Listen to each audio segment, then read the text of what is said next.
Hi guys, so this is the day 3 notes. This one's going to be a little bit different for you guys. I'm going to take notes on page 1 to 2 in this packet, which you can print in the attachment. And your practice is going to be page 3 and 4. There will be no Delta Math assignment for this one. You're going to post pictures of page 3 and 4 on the assignment in Google Classroom. So they didn't have anything that matched nicely, so I'm just going to go ahead and give you a lighter homework assignment. But let's get right into it. So we're going to talk about rotations and angle terminology. So we're going to draw angles on our XY axis. So over here I have a Y axis, X axis drawn, and we have some angle stuff going on in there. Let's go over that. First thing we do is we have an angle in standard position. It would be an angle is said to be drawn in standard position if its vertex or its corner is at the origin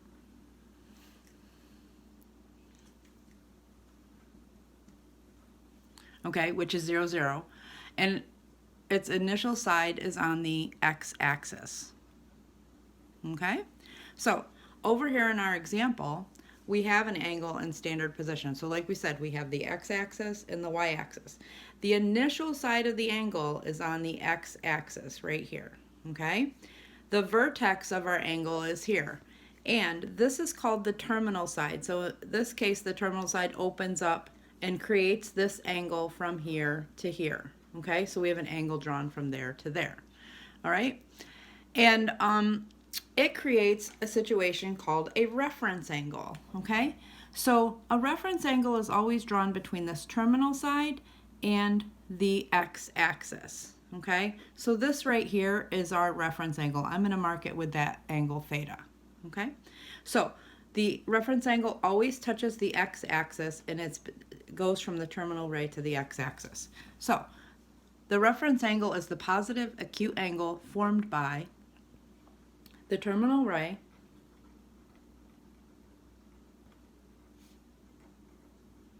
and the x-axis. We're going to do a few examples of this. Okay, so the terminal ray, or the opened side of the angle, and the x-axis. And this terminal ray, terminal side of the angle, can land over here in the first quadrant, over here in the second, it can land here, it can land here, and we're going to do a bunch of examples of that. All right, let's go over one more thing that we're going to need to know in this, and that's our quadrants. So back in Algebra 1, when you first learned about graphing things here, we have quadrant 1 here in the first quadrant, and then we count over here, and this is quadrant 2, this is quadrant 3, and this is quadrant 4. And we're going to reference the quadrants using the 1, 2, 3, and 4, and it must be written in the Roman numerals. So let's go over these examples right here, okay?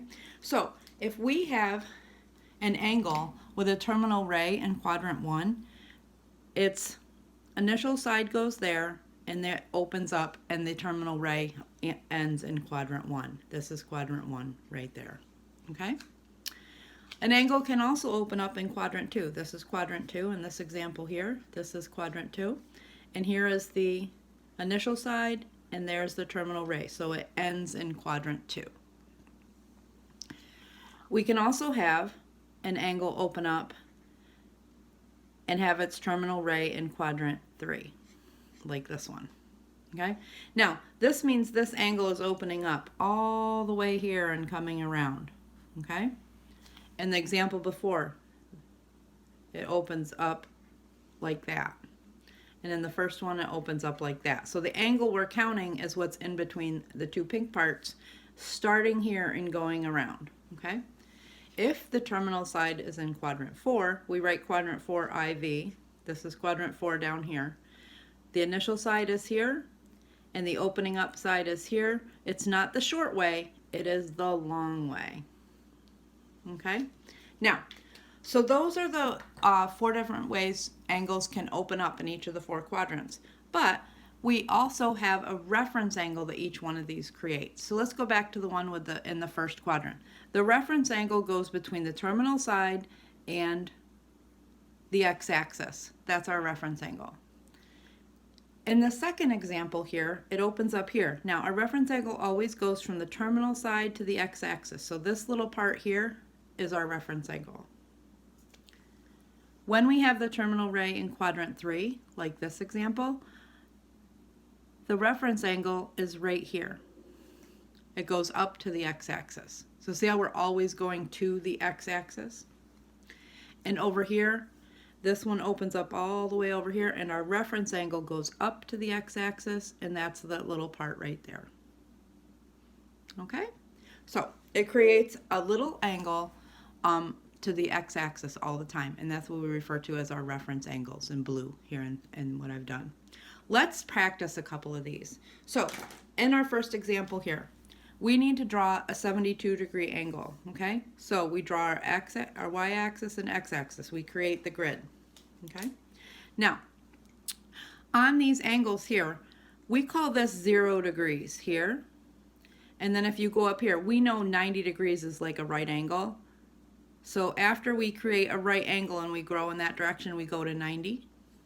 And then if we go another 90 degrees, 90 plus 90 is 180.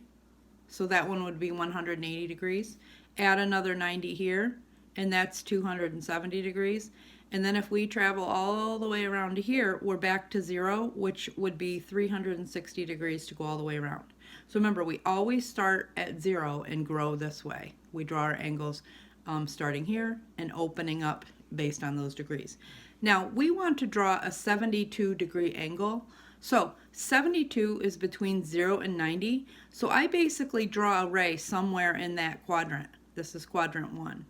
Okay? So I draw a ray somewhere in that quadrant, and I open it up from 0. So I go from 0 up to this, and I'm going to label that as 72 degrees. Okay? So we are in quadrant 1 for our 72-degree angle, and I've drawn a picture of it. Okay? Let's do another one for 250 here. So the first thing I have to do is draw the x and the y axis. Okay, so this is 0 degrees, 90 degrees, 180 degrees, plus 90 is 270, and all the way back is 360. Okay, so the number 250 falls between 180 and 270, so we draw a terminal ray anywhere in that quadrant, and this is 1, this is 2, this is 3, and this is 4 for our quadrants. So our angle opens up from 0 all the way over to here, and we will label it 250 degrees. So 250 degrees is in quadrant 3, and we've drawn the angle. Okay? Now, in these first two examples, let's go back and draw in our reference angle. Okay? The reference angle is always between our terminal ray, in this example it was 72, and the x-axis. So this is my reference angle in quadrant 1. Okay? When the terminal ray is in quadrant 3, in this example, going just up to the x-axis, this little part of the angle right there is my reference angle. Okay, so let's do a couple more here. You can try these next two on your own and then come back and look at the video if you want to pause it, but I'm going to go ahead and continue. So I need to draw a 145-degree angle, so I start out with the x and y axis. This is 0, 90, 180, 270, and 360. Now, 145 goes between 90 and 180, so I draw a terminal ray there. And 145 degrees is an angle that opens up like this. I'm going to label that 145 degrees. My reference angle goes between that terminal ray and the x-axis. The reference angle is here. And they ask me to label the quadrants. So this is quadrant 1, this is quadrant 2, this is 3, and this is 4. So this 145 degrees is in quadrant 2. The next angle we need to draw is 320 degrees. So I'm going to start again by drawing my x and y axis, labeling it 0 degrees, 90 degrees, 180 is there, and 270, and the 360. We need to draw a 320 degree angle this time. 320 falls between 270 and 360, so I'm going to draw my terminal side there, label it 320 degrees, and it opens up from here and goes all the way around to there. My reference angle with the x-axis is right here, goes from the terminal ray up to the x-axis. And let's talk about quadrants. This is 1, 2, 3, and 4. So this one is in quadrant 4.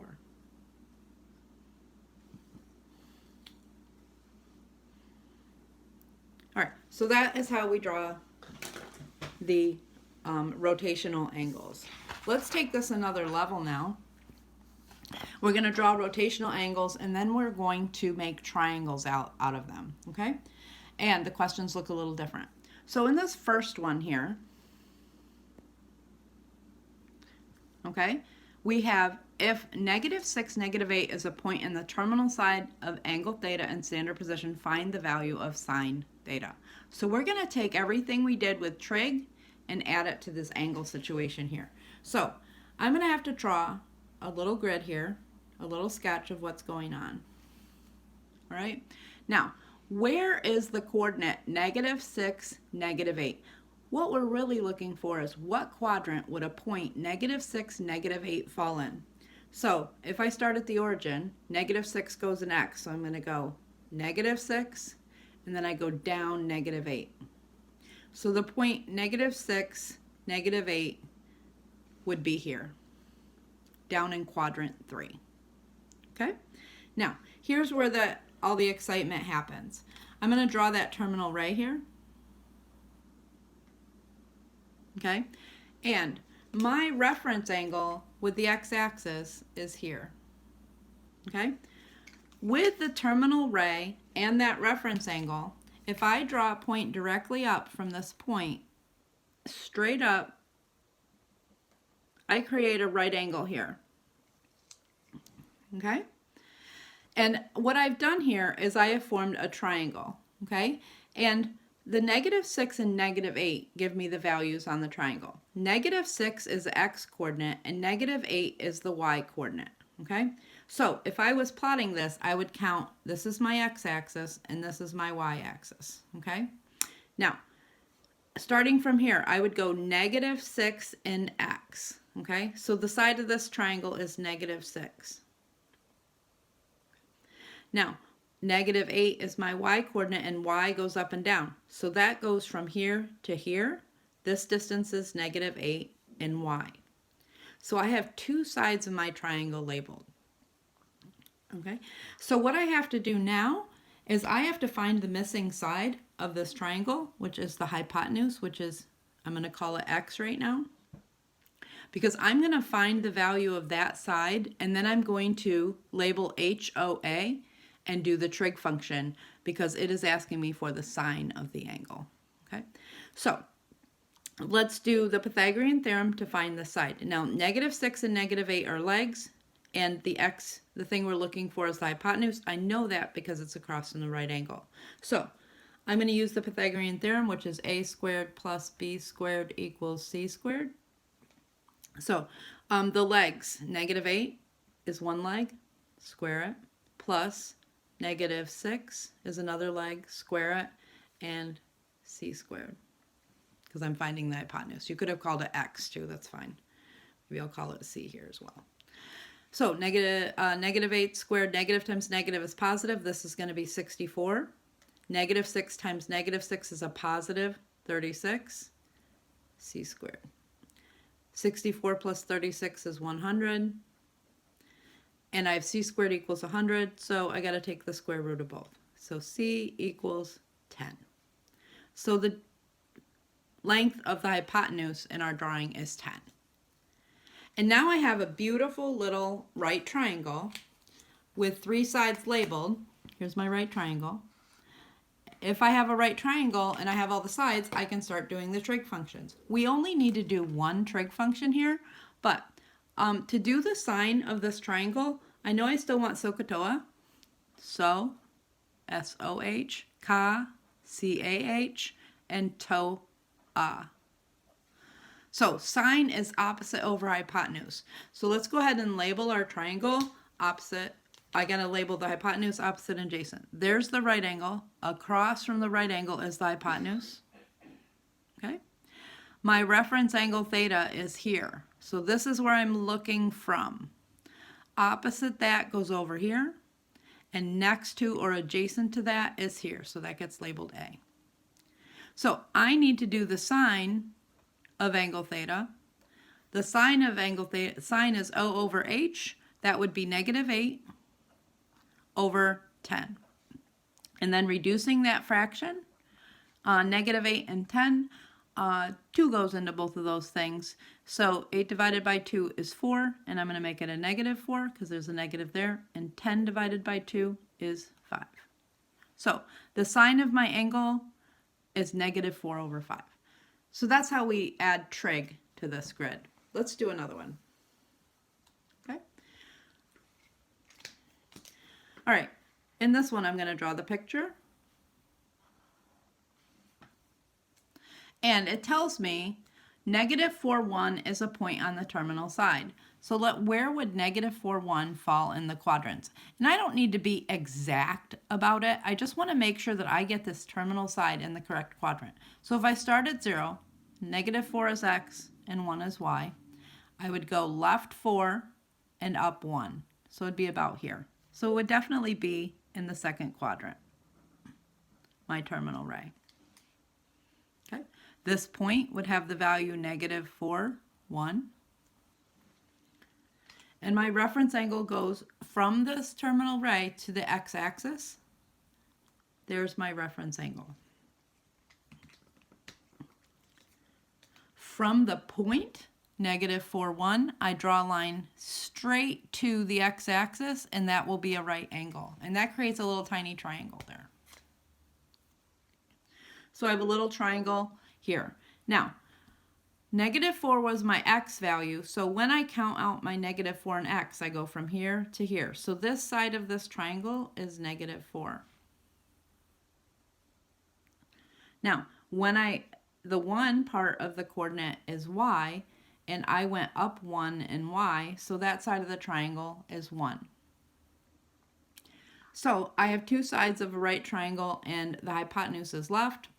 I'm going to use the Pythagorean theorem to get the hypotenuse. So I take side 1 squared, take the other side, negative 4 squared equals the hypotenuse squared. And I'm going to call the hypotenuse c.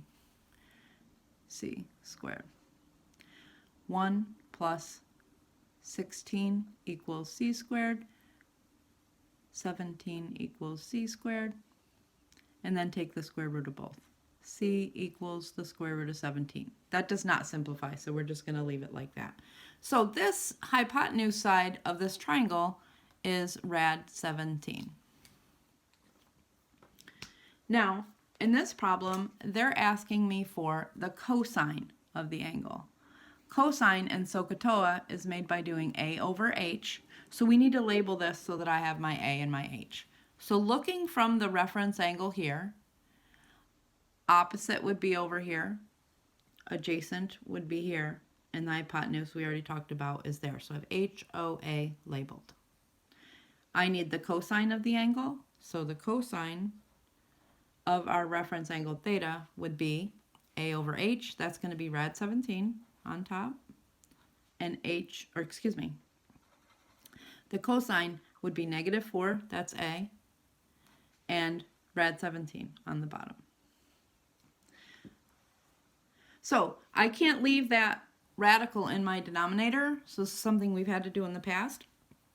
I need to take the radical and multiply the top by the radical and the bottom by the radical, rationalizing this denominator. So cosine of theta, negative 4 times rad 17 would be negative 4 rad 17. And rad times rad, when the stuff is the same, we're left with just what's inside without the radical bar. So there's our final answer there. You do need the negative sign here to get that correct. Let's do another one right here. This one is asked a little differently. So this one said if the tangent of an angle is 4 over 5. Let's figure out what that means. So I'm talking about this statement, if the tangent of an angle is 4 over 5. Well, SOHCAHTOA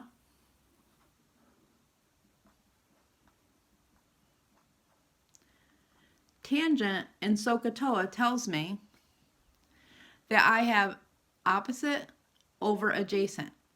So if they tell me the tangent of an angle is 4 over 5, I know that the opposite side is 4 and the adjacent side is 5. So that's another trick we can do with these.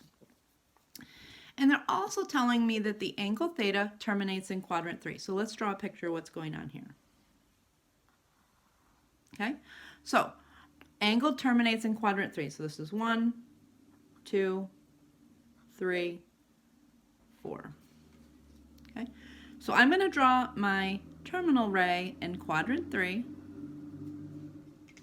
My reference angle theta goes to the x-axis, just that little part there. And from my terminal ray up to the x-axis, I'm going to give this a point here, and I'm going to draw a line up to the x-axis to make that right angle, and that forms the right triangle that we need. Okay? They're telling me that up here, I said the opposite side was 4, so here's my reference angle. Opposite to that would be this side over here, O, and I'm going to give that a 4. But if I'm traveling from the x-axis down, that's going to be a negative 4. There's going to be some magic that happens here in a minute. Looking at the second part of this, 5 was in the denominator and 5 goes with the adjacent side. So here's my reference angle. Next to my reference angle to the right angle, that's my adjacent side, that's A. That is 5. But I'm traveling left in the x-axis, so that's going to be a negative 5. Why did this say positive 4 over 5 and this be negative 4 over 5 in the picture? Let's see what that looks like. So negative 4 over negative 5. A negative divided by a negative is positive, so that cancels out because that simplifies to just 4 over 5. So there's a little bit of a trick there. Okay. We need to, now that we have our triangle, we need to find the value of sine theta. So I need to go ahead and get all the sides on the triangle, and then I need to just get the sine. So I need this side here, which is hypotenuse. So in the Pythagorean theorem, I'm going to call that C. So the Pythagorean theorem says leg squared. So I have one leg of negative 4, square it, add the other leg, negative 5, square it, and the hypotenuse we called C squared. Negative 4 squared is 16. Negative 5 squared is 25 equals C squared. 41 equals C squared.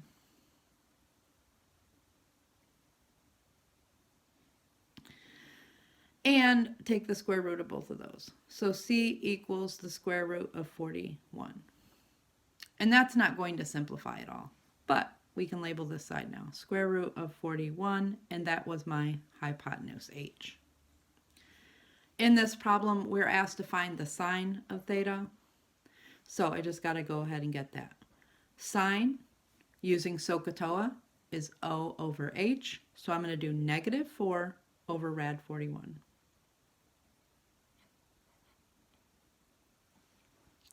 I cannot leave the denominator like that, so I have to simplify it. So taking the rad 41, that's the radical part here, I just need to multiply the top by rad 41 and the bottom by rad 41. This is all going to simplify. The top becomes negative 4 rad 41. That's multiplied. Multiply two radicals that are same, you're left with what's inside, or the guts, and that's how that simplifies. So that one's done. In our last example here, if the cosine of an angle is negative 2 over 3 and angle theta terminates in quadrant 2, find the value of cosecant. So we just need to make the triangle and then take the cosecant. So this has a negative out front. I'm going to need to determine if the negative goes with the 2 in the top or the negative goes with the 3 in the bottom, okay? So we're going to need to remember how cosine is made. SOHCAHTOA tells me that cosine is made by adjacent over hypotenuse. So the 2 is the adjacent side and 3 is the hypotenuse side. Hypotenuse is always positive. So this negative sign here is going to go and get assigned to the 2. Okay? Hypotenuses are always positive. So let's go ahead and draw what this looks like so we can make a reference triangle. So they're telling me that it terminates in quadrant 2. So I'm going to draw the terminal ray in quadrant 2 over here. My reference angle in quadrant 2 goes here. And I want to make that triangle that includes my reference angle. So I pick a point on the terminal ray, and I'm going down to the x-axis, and that forms a right angle there. Now, in my research up here, A and H, A is going to be -2, and H is going to be 3. So here's my reference angle here, and my hypotenuse is here on that side of the triangle. Opposite is here, and next to my reference angle in the right angle, that's my adjacent side here. Putting in the numbers for those, we said the adjacent side was -2. That makes sense because I traveled left in x, and that's the negative direction for x. And the hypotenuse was 3, so I labeled this part of the triangle 3. I still need to go ahead and get this side over here. So let's use the Pythagorean theorem to get this missing leg side right here. Okay, I'm going to go ahead and call this one. This is going in y direction, so I think I'll call that y in my calculation. So the Pythagorean theorem says leg squared plus leg squared equals hypotenuse squared. So one leg is -2. Plus I labeled that side y. And the hypotenuse is 3. So square that. -2 times -2 is +4. Plus y squared equals 3 squared is 9. Subtract the 4. Y squared equals 5. Take the square root. Y equals the square root of 5. So that's a funny number for that. But we solved for y. That's this side right here. This side of the triangle is the square root of 5. That's traveling in the y direction here. And if you went from the x-axis and went up, that would be positive. So this answer makes sense. Let's go ahead, and they said we need cosecant of theta. Now, cosecant is the reciprocal function with sine. So if I can get sine, then I can go ahead and get cosecant. So let's do sine first. So the sine of my reference angle is opposite over adjacent. So that would be rad 5, or excuse me, opposite over hypotenuse, rad 5 over 3.